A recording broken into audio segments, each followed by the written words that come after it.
So 6 bed, 2.5 bath. I will put a note that since we're going co-living, Eddie's already looked at it to see what size we think we can get it to. We think we get it to an 8 bed, 3 bath co-living opportunity. Property square foot. Look at this bad boy right here. 2522. That's a big old house. We have the photos. I'll pull that up here.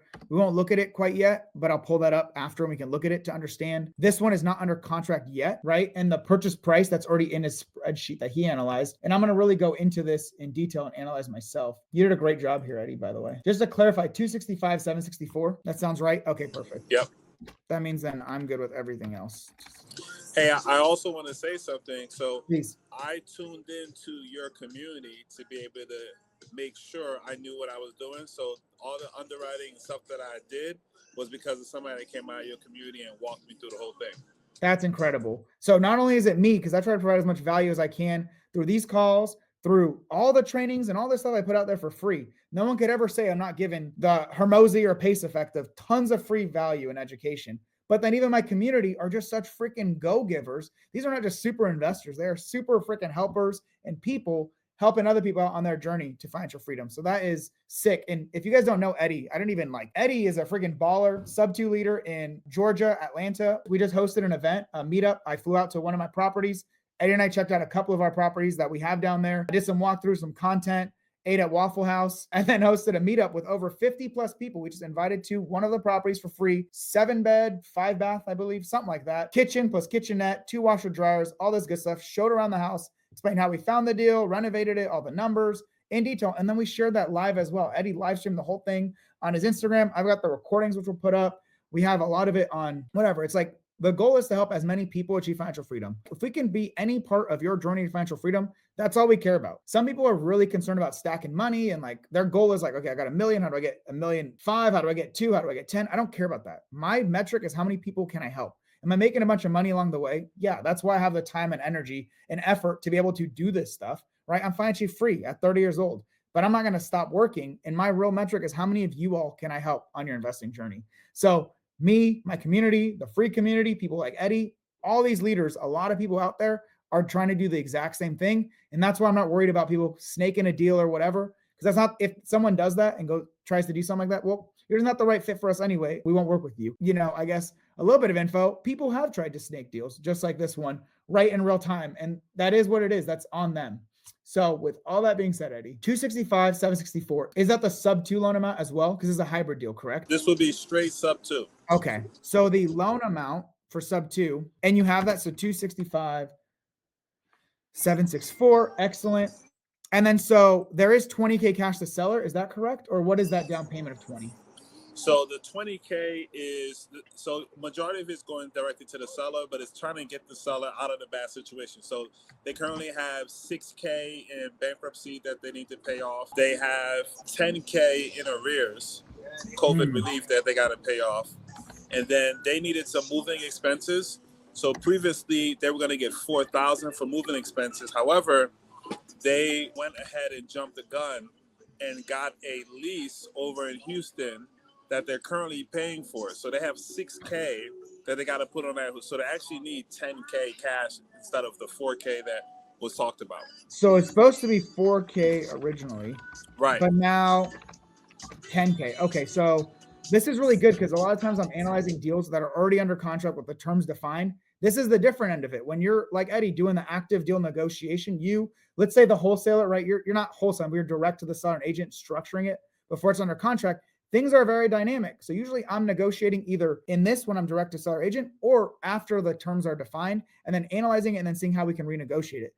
This one's good because you see the reality of it all. So 4K originally, but now 10K. So in reality, the entry costs are 16 plus 10, right? So 26K. And I'm not saying we're going to pay them that. I'm going to say, let's analyze this deal and see if it's worth paying them that. And then the 265, 764, that is the loan amount? That's the loan amount. Yeah. So in my opinion, when we do this, when we say this is 265, 764, this down payment is 26. We're just going to override it. We don't need the percent. Who cares? If you want to know what the percent is, equal 26,000. So equals this divided by our backslash the purchase price. And in my opinion, the purchase price is actually the down payment plus the sub 2 loan amount, right? So I count these fees that go to the seller or an agent or whatever as part of this purchase price in reality. Even though we may just say this is a fee paid to the seller or a fee as part of the entry costs, in reality, the purchase price is really the money to the seller and the money that we're taking over, like the sub 2 loan, and then whatever's left over is seller finance. So equals 26 plus 265,764. And then this number, because if this is the purchase price, 291,764, and this is the amount of the sub 2 loan, this is how much we're paying the down payment, there's nothing left over to seller finance. That's why this automatically goes to 0. These numbers are irrelevant. We can send this to 0. It doesn't really matter what we do. Well, we could leave that. It doesn't really matter what we do because there's no seller finance. And now let me look at your monthly PITI that you put together. Is the number, oh, okay, perfect. So you did it. You already recreated the loan. I don't need to go on PropStream, one of my favorite tools, to recreate this loan. Well, actually, I will go on PropStream real quick and show you guys how we got these numbers. 3.12%, 30, 12, 31, 21. And then that's saying the monthly loan payment is $12,1901. So if I take this address and I go to PropStream and I log in to PropStream. So if you do not have PropStream yet, please use the link in my bio. I give you a free trial. I think you get like 7 days, maybe even longer. I think this month you also get like $50 of credits to pull information on sellers and leads and all that stuff. If you want to do that, I give you a free trial in the link in my bio. If you don't want to, or in the description of this video. So if you don't want to do that, you don't have to do that. But all right, so we're going to look up the details. So we're going to see right here, they have an FHA loan of $284,747. Did you know about the second loan? Maybe it's a down payment assistance loan. Yeah, it's a down payment assistance loan. Yep. Okay. So $284,747, that's the loan amount. And that's exactly what Eddie had here in his spreadsheet right here. The interest rate is not on PropStream.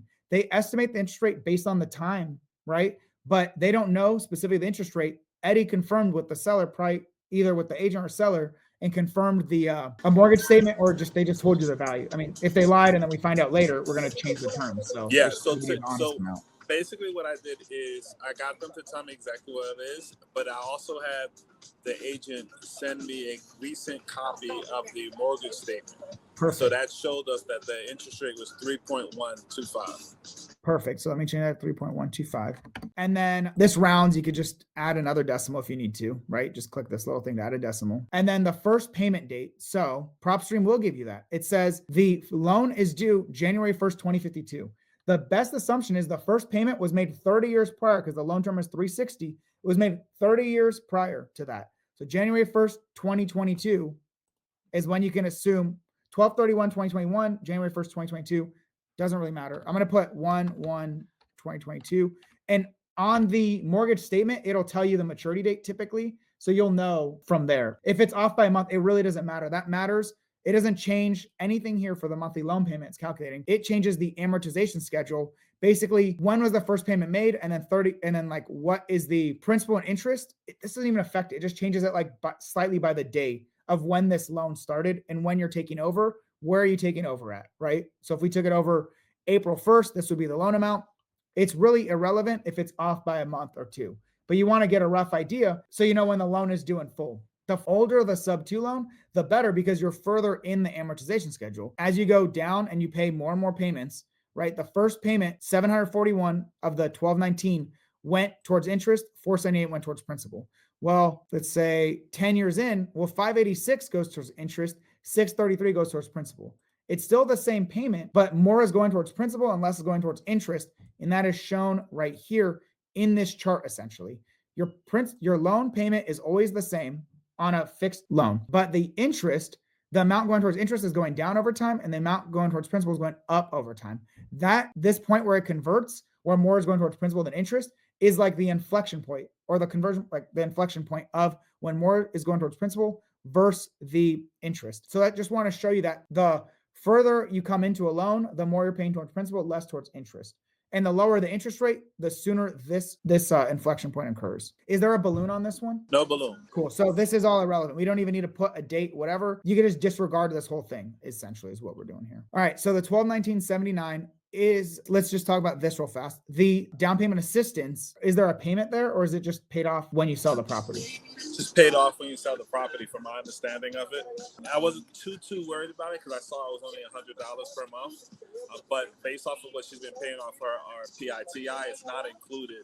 So Okay. it's one of the things that just get paid off. My bigger concern is this $13,700 going to be owed when we purchase the property, or is it going to be paid off when the house is sold in the future? Because technically it is being sold to a new buyer, even though the loan stays in place. That's a question to consider when you look at the loan documents, because that can potentially mean another $13,700 roughly that's going to be paid at closing. More than likely, if that's paid at closing and you weren't anticipating that, that means less money to the seller if that's all that works for you. So getting more information on that would be great. So that's kind of the end of what we need PropStream for right now. From the mortgage statement, right? So we know the monthly loan payment is $1,219.79. Do you know what the actual PITI is? The actual PITI is $19.94.12.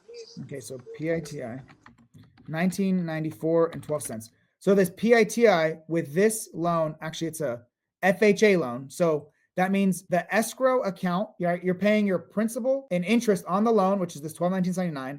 Then you have your taxes and insurance is part of that's the TI that you're also paying as part of your mortgage payment.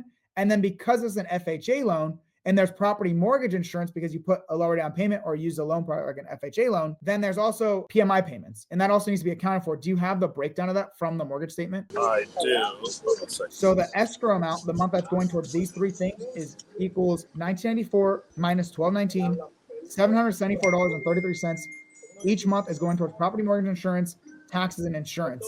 Just general like hazard property insurance, right? Property mortgage insurance is for a lower down payment, not the same thing as hazard insurance. And if you want to send that over, I can also take a look if that's beneficial. If you want to email me in that same email, I won't put their mortgage statement on here, but because I don't see that in your analysis, but it might have been accounted for anyway.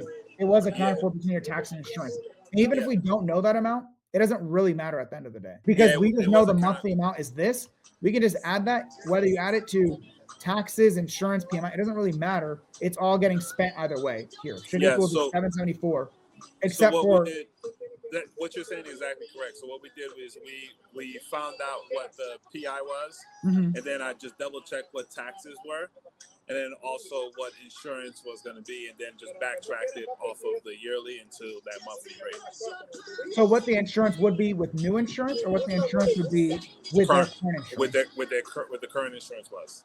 Okay, and then you just included your PMI, it looks like, in those numbers. So correct. I can show you guys real quickly. Let's go to PropStream again, and let's go to tax information. Recently, they were assessed at $122,160.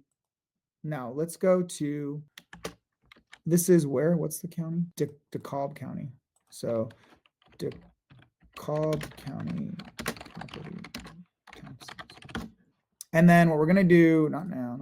You can just search this right away. What they most recently paid, they might have had exemptions, but view and pay property tax online. So every single site, every single county is a little bit different. But usually if you get their website and you get the parcel number, just put that in with spaces instead of dashes. Okay. I'm going to search that. Here we go. Whoops. What did I just do? Let me go back one. Okay. This is the property. This is the address, 3947. Excellent. So they were billed for 2024, 422364, and they paid that in full for 2024. Let's see what it was assessed at, or we can actually pull up the actual statement. So it was assessed at 123,120. Let's see if there were any exemptions, because the property is worth 307,800 is what they estimated it's worth. So we're buying it for less than that, which is great.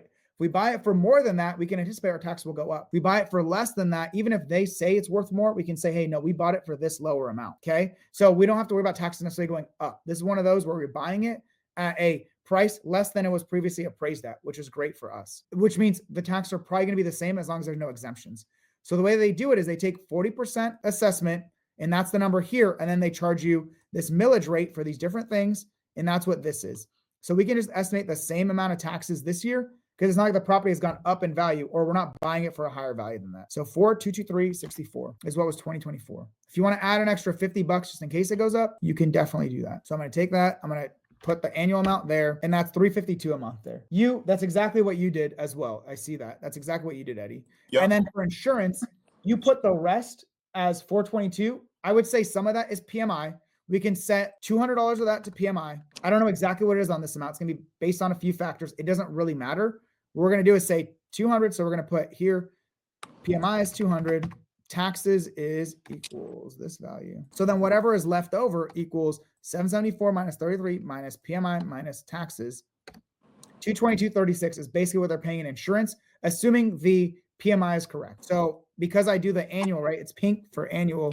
You're filling in the annual. You just do 222.36 times 12. And that is right. That's the monthly right there, right? We could have put the number here and then change this to be times 12. I just fill in the annual. If this is wrong, it's okay because the same payment is still there. And what I would do is I'd add an extra buffer of maybe $100 because taxes might go up and insurance might go up. So this can be, especially if we're doing rent by the room, tax buffer. $100 is fairly reasonable because that's an extra $1,200 they're going to add towards like this. If this goes up, if you look at their previous payments, well, this one has gone up a lot, but really it's because it was probably assessed massively higher, 305. And then let's see this one. I think the millage rates is what went up. No, so it was appraised at 271 in 2022, then 305, and then 307. So if it jumped that much between here to here, between 23 and 24, either there was exemptions that were removed, or no, it's still the same owner. Still the same owner. So probably not the exemptions. It's probably the millage rate is what went up. So millage rate 0.4379. So here, millage rate is basically saying whatever the taxable assessment value is, times this is what you're going to pay in taxes. That's all the calculation is. And they do have an exemption of 490.57. Look at that. Mm-hmm. Do they lose that? No, they still have that. So actually our taxes will go up because they have exemptions that we will not have exemptions for. I don't know what they are in this particular example. It's not really worth looking at. We just have to add this to the taxes, if that makes sense. Yeah. So 489.45. Okay, change to an equal. So taxes, insurance, PMI, and then we have this buffer. We're not going to worry about the long-term rental paying any utilities. And that's why I'm kind of restructuring my calculator moving forward at some point. What we're going to do now is look at the pad split. Let me look at the entry cost and the pad split, and we'll come back and fill in the dots on long-term rental and all that if we need to. Okay. This information... What was that? One thing about the entry is the fee to the agent. Mm-hmm. Even though this isn't on market, she is being represented by an agent and she's helping her out. So it's $5,000 to the agent. Cool. And then there's a wholesaler who originally had this deal and could not figure out how to be able to put it all together. And so we're paying that wholesaler $5,000 for bringing the deal and learning how to do this. Okay. And then we'll set the cleaning, rehab, and furnishing. We're going to set this one to 0. We're going to add that to the pad split section. Yeah. Okay. And then the closing costs, we'll just keep it at 2% for now. Hopefully it's less. I account for, so this is transaction coordination costs, LLC formation costs, and inspection. Roughly, it's going to be around $3,500. So I just keep that in there. Okay. And then carrying costs, just reserves, 3 months of reserves based on these expenses. However, we'll adjust that based on the numbers we get as a co-living rental. So then all you really have to do now is go down to the pad split. We're going rent by the room is all we're looking at. And in your opinion, you said we're going to add 2 more bedrooms. And what I estimate typically is $6,500 a bedroom and then $1,500 per total bedroom. So there's 2 here plus, I didn't add that here. So we said it was a 5, 2.5, right? So that's where this comes in, right? You have this information. 6, 2.5. Yeah, 6, 2.5. 6, 2.5 said. So you then this is the easier thing to fill out, and then you transfer to the spreadsheet. I use the spreadsheet so frequently, I could just fill it in real time. But for most people, it's better to do this until you get comfortable, then putting it in the right spots because it's easier to checklist that essentially. All right, so all these numbers broke, but it won't in 1 second. So this all breaks because this only puts in a value if the number of shared and private bathrooms is accurate compared to the number of bedrooms added plus the beds that were already there. So this needs to equal 8. Otherwise, this will not work. So what you have is based on your layout of the property, you say 1 will have a private bathroom and 7 will be shared bathrooms. So 1 will have the private and then the other 7 bedrooms will share the 2 bathrooms, correct? Correct. And then how do you go from 2.5 to 3 bathrooms? Is there a possibility to easily expand that? Or are you just accounting for that as 3? Or are you budgeting for that? Yeah, we wanted to budget for it because it's a split level. And downstairs actually has 2 of the bedroom. And so, actually, there are photos here, which is great, even though it's not on market yet. So these might be the last ones, but this will give us a great idea of inside. So downstairs, they have that right there. Is this a bedroom? No. Will this be a bedroom in your mind? That will be a bedroom, yeah. I would agree. This too, or is this like a hallway? That's just a different angle. Oh, it's the same room. Oh, I see. Yeah.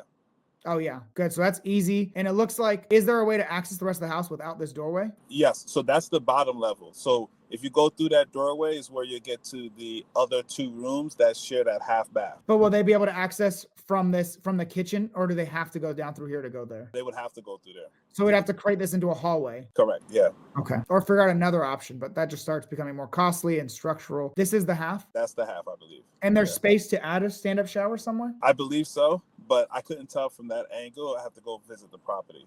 Okay. And so that'll be next. Okay. Because even if it's not, I mean, 1.5 baths shared by, that's kind of tough. 1.5 baths shared by 7. Yeah. So this one's a full, this one's probably maybe the master. I don't know. And then where's the second bedroom? Where'd you anticipate that going? So the second bedroom is upstairs on the other side of the kitchen is a dining room. Oh, okay. This or this? Yeah, with a chandelier. Okay, cool. Yeah. So now that area, there's 2 chandeliers. The one on the bottom, and so This one? that one is the room. The one that you see up top is like the little. No. Sorry, scroll up a little bit. This one. This one's part of the kitchen, basically. That's part of the kitchen, correct. I would leave this one. It's too tight and it's too close to any. So this one stays. This one would be a dining room. That's the common area. My concern is this right here. How do they get from here to here? So that's another thing, though. When you scroll further down, that other room is the living room. So that also could be a bedroom. So okay, so that's why it's good. You're gonna go check out the property. Yep. Because that photo or video, like people ask me, how do I know? Well, we do the best we can with photos. Sometimes you have a layout, not this one, but sometimes you have like a layout, a floor plan, which makes it a lot easier. But going to see the property, sending contractors out, boots on the ground is the way that you find out. Because a property could be 2,500 square feet and have a hard time putting in, it says 3.5 bath. That would be even better. Yeah, it says 3.5 bath, but we also have video footage of it. We had the agent send us video footage, and when I went through it, it's only 2.5 bath. But for whatever reason on MLS, it lists as 3 bath, full baths, and a half bath, which is. Well, let's see what it says. Split level, and this is the sucky part. Everything's like different, so it's like we're having to look. And PropStream is just going to pull exactly what the MLS says anyway, so that's where they're going to get their data. So it's kind of disingenuous anyway. I mean, like it's not. They just don't know, right? Yeah, they just don't know. But the agent verified it with the video as well. Okay, so let's get back to it. We're gonna do 2-bed. We'll just stick with this. I'm gonna add that 10,000 here that you had before to just in case for that bathroom to have a buffer for that renovation cost. What next we're gonna do is we're gonna pull up pad split to see what the rental income is. I see you have 262 and 171. Let's verify this information. So we have the address 30304 Decatur. And if you guys are not familiar with it yet, you need to have a pad split account. If you do not have a pad split account, you literally cannot underwrite co-living deals well. I mean, you're going to do it and it's going to be really inefficient. Let's get the address again.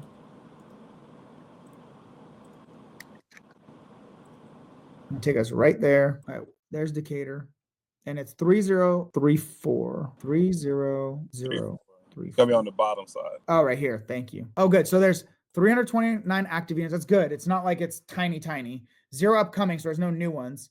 They say 94% average occupancy, 3 days to first booking. These are stellar numbers. These are incredible numbers. This is great. The thing is the zip code is so big and it is not like downtown-ish area. So there could be a lot of variability depending on like how close you are to the highway and all that stuff. This is when, if we like this, then we talk to my rep, Blake Lewis, at PadSplit. That link also gets you connected to my rep at PadSplit, Blake Lewis. You set up a time with her on her calendar to run you through all this stuff. We're going to do the initial analysis right now with these numbers. And then what we're going to do is talk to Blake after to go street by street. Like, hey, I know these properties, how much do they rent for? And then these ones, depending on where we're at on the street, it's going to matter. And if I showed you, so there's 156 right here. So just north of this 156. So like here, basically. I don't know where here, but it's, oh wait, this is 155. And if you guys are familiar with watching me in any of these videos, I'm literally terrible at looking at maps. It's like my greatest weakness. 285. Especially because I don't know every market. I think it's here, whatever. It's somewhere here. Wesley Chapel. Oh yeah, it is 155. I was being blind. Wesley Chapel Road. Boring. It's going to be right over there. Right here. So it's like right in this area. Yeah. So it's not too far from the highway, but it is further away. Like I would assume properties here rent for more than properties here and they rent faster just because it's closer to the city center. That's always my assumption, is that city centers rent for more than non-city centers. But that's where talking to the rep, like this is good info to move forward with, go check out the property, potentially even put it under contract, understanding your earnest money deposit can or cannot be refundable, right? It depends on how you structure it. But then you work with your rep to say, okay, like, what are we getting from really specific numbers here? What if all of them are up here and there's literally nothing here, or everything here is the 6% vacancy? We don't know until we talk to the rep. So there's information you get from the zip code, and then you move forward with the rep there to get a much better understanding of the actual numbers. We said it was 171, 262. I'd even put these maybe as lower because there's more shared baths. But what another great thing you can do, well, let's put the average occupancy. So even though it says 6% for vacancy, or it says 94% average occupancy, which means it's vacant 6% of the time. What I do in that scenario is I'm always putting at least 8% minimum, because that means 1 month of the year it's vacant. Okay. So I never go less than 8%, even if it but if it's at like 80% average occupancy, that's 20% vacancy, right? 100 minus 80 is 20. I'd put 80% occupancy. But if it's less than 8% vacancy, I'm always going to put at least 8. Maintenance and CapEx, we'll talk about that. So then our pad split management fee, basically it's what pad split charges. In reality, this is like the worst the first year, and then it's better. If you look at their fee model, they collect, when a new tenant moves in, they collect 100% of the income for the first 10 days. And then after that, it's 8% of the income afterwards. Because you're like leasing everything up in the first year, you're going to have a much higher management fee from them because that first 10 days that they collect, and then it stabilizes over time. And then usually if you have property management separate from using pad split, a lot of people self-manage. We self-manage, but like in-house on our business, and we charge 5% for that. Depending on who you're working with, they will charge more or less, or you do it yourself and you keep that management fee. It's pretty easy to self-manage once you have your like Rolodex of contractors and handymen and cleaners and all that set up, and you're leveraging the pad split platform. And then so vacancy, and then maintenance and CapEx. So I will say that for maintenance and CapEx, the 10% that you typically do for a long-term rental, I no longer do. I think that's too excessive, because saving almost $8,000 in reserves for a property is pretty excessive. What I would do is go at least the minimum of what it would be. Like I would do 10% of the long-term rental income and then add a little bit to that. I don't think you need 10% of $6,322. I think you put $2,100 is what your long-term rental income was. So that 10% is $210. In my opinion, you should go to around 1.5 times this amount. So 15% of this is roughly what you should be saving in maintenance and CapEx. So $315. So here, that's probably close to 5%. So like 5% is kind of the number that I go to now primarily for what I would set for maintenance and CapEx for a pad split, because the income is so much higher. As it is a percentage of the income, just because you're doing pad split or rent by the room versus rent long-term rental doesn't mean the roof needs to be replaced more frequently, or that the appliances will go out like maybe a little bit more frequently, but it's not that much more intensive. So just putting it as like 1.5 times or 15% of the long-term rental, or just 5% of the maintenance and CapEx to account for the additional maintenance, right? There is going to be more maintenance. There's going to be more people using the bathrooms and things like that. There's going to be more maintenance issues, but the capital expenditures, you don't really need to account for that full amount, right? Hopefully that makes sense. So that's kind of where I'm going with the 5% of the pad split income, as opposed to the 10% that is traditional for a long-term rental. It just is like literally unnecessary. I've never had to use that. Operating properties that are since 2023 in the co-living model, this is much more in alignment with what is accurate, as opposed to the 10% of this $6,000 of income. You're still setting aside almost $4,000 for maintenance and CapEx, which is solid. This is great. Yeah. And this is pretty much in alignment with your info. Obviously, I'm a little bit more conservative than you. I had the vacancy a little bit higher. Actually, we have the same vacancy. The real big difference is the maintenance and CapEx. And then I account for more entry costs than you do. Yeah. And that was just basically the carrying costs, the reserves, plus the admin reimbursement costs. One thing I would do is probably increase this a little bit to have a little bit more reserves, in my opinion. I would probably set this to maybe 5 months, get closer to $10,000 just sitting in your war chest for this new property, because it's rent by the room. It's going to take some time to stabilize. You're going to have plus or minus on the furnishings by a little bit, plus or minus a little bit on the renovations. We do have $10K for rehab here already, just for the bathroom, which is probably on the high end. And this by the bed and furnishings is kind of more on the high end, but I would rather slightly overraise and have more money in reserves than underraise and like try to scramble, like, how are we going to fund this thing? Exactly. So in this type of deal where you're already getting really solid returns, you're already getting solid cash flow and cash on cash return. As long as you can add the 2 bedrooms and the bathroom, right? We're going to get a contractor to go out there and give us a real quote, not just this estimations on a spreadsheet. And we're going to get more refined income data from Blake on the private bathroom and the shared bathroom. Once we refine all that, we'll get a much clearer idea on what we need. But doing a pad split with the acquisitions, the renovations and furnishings, and the reserves under 100K is solid, especially if you're generating over $1,700 a month. If you're generating over $1,000 a month, that's great. If you're doing over $1,500 a month or $1,700 a month, that's a solid return. And that means when we go to raise money, we can either use a private money lender here and say, hey, we'll pay you 12%, we'll pay you quarterly, and we will still profit over 900, or they'll get $900 a month in payments, and we'll keep $882 without giving up any ownership. Or if you're familiar with the way I like to buy deals with private money partners, you can raise this money from one partner, and because it's such solid returns, you can give maybe a 30% split, and they're getting what's really in line with my capital partners, 7% cash on cash return, and the ROI is close to 15%. So the 7%, we're saying our private money partner brings in $90,910. That's the acquisition costs, the renovation and furnishing costs, and the reserves. They're bringing in all that money with even a little bit excess in reserves. They're going to get 30% ownership and 30% cash flow, leaving them $6,447 a month in total cash flow, or total cash flow for the year, not month, for the year. And then between debt pay down, property appreciation, and interest payments, their 30% portion of that, they're getting a 13.8% total return on investment. It's accounting for everything. And when you just account for the cash flow divided by the entry cost, they're getting 7%, which is really solid when you're talking about you get this in cash flow, cash on cash return, 7%, and you get ownership benefits pushing you closer to 13%.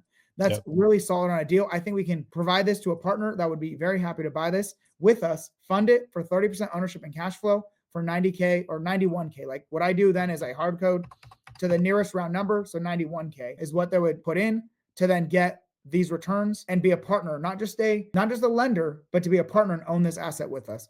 Or we can go the PML route, which is totally fine as well. Once again, 9,100 was what I would do.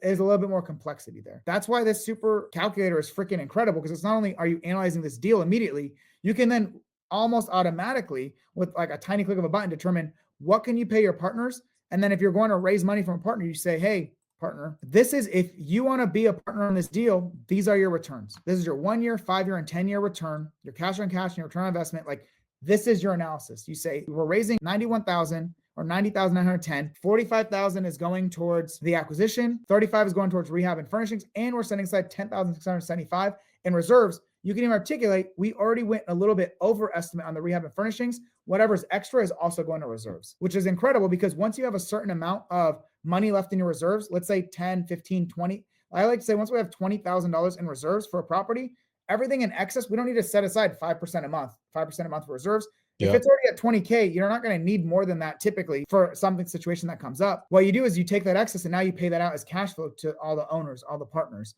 And that is incredible because now the returns that you're anticipating, well, now it's much higher. And you still have 20,000 reserves. So having reserves up front already helps you get to that point much sooner. So I wouldn't try to negotiate too much. I would really, I still think the entry, like the acquisition, in my opinion, is fairly high. When we're adding 91,000 roughly to a property worth less than 300, that's a very high entry. Understanding that the majority is, or like half of it's going towards rehab, furnishings, and reserves. I still think this is fairly high, this 45,000 that's going towards down payment to seller, agent commissions, rehab, furnishing, closing costs, admin reimbursement costs, and assignment fee. I think it'd be worth trying to reduce this to the best of your ability. Even though we're going to get solid returns, we're also taking more risk because this thing does not perform well at all as a long-term rental. It loses money as well. Does it lose money? I'm almost certain it loses money. It'll lose money over time for sure. Barely cash flow neutral as a long-term rental. Like barely cash flow neutral. Well, this can actually go down to 10. It's like slightly like a tiny, oh no, actually it is losing money as a long-term rental. Because you can see that here, if you just go from pad split to long-term rental, you'll see the income minus expenses, minus management, minus reserves, you're losing $600 as a long-term rental when you account for management and reserves as well, which I would always account for that. I'm okay with that risk. I have a higher risk tolerance. I'm fine losing maybe at most up to $1,000 a month as a long-term rental, as long as it's not in an HOA area and it's a great co-living property that generates over $1,000 a month in cash flow. The higher it generates, the more risk I'm willing to take as a loss as a long-term rental. That's not for everyone. Everyone has a different risk tolerance. That's my recommendation because you're not going to find very many profitable long-term rentals, creative financing or not, in today's market. It's just hard. If you want to actually be financially free, you might have to take a little bit more risk, but understand the benefit is that you're going to get almost $2,000 a month in cash flow. So, either sit on the sidelines or take some investments. Like this is an investment at the end of the day. All right. With all that being said, our long-term analysis here accounts for all that stuff. The 23.6% cash on cash, 46.2% total return on investment when you account for all these other things. I think it's a great deal as is, but I would see what we can do about them continually adding to this. I don't think they deserve $26,000. I don't think the property is worth so much that it's worth paying them that much, because it's not a great long-term rental. The interest rate is great, which is awesome.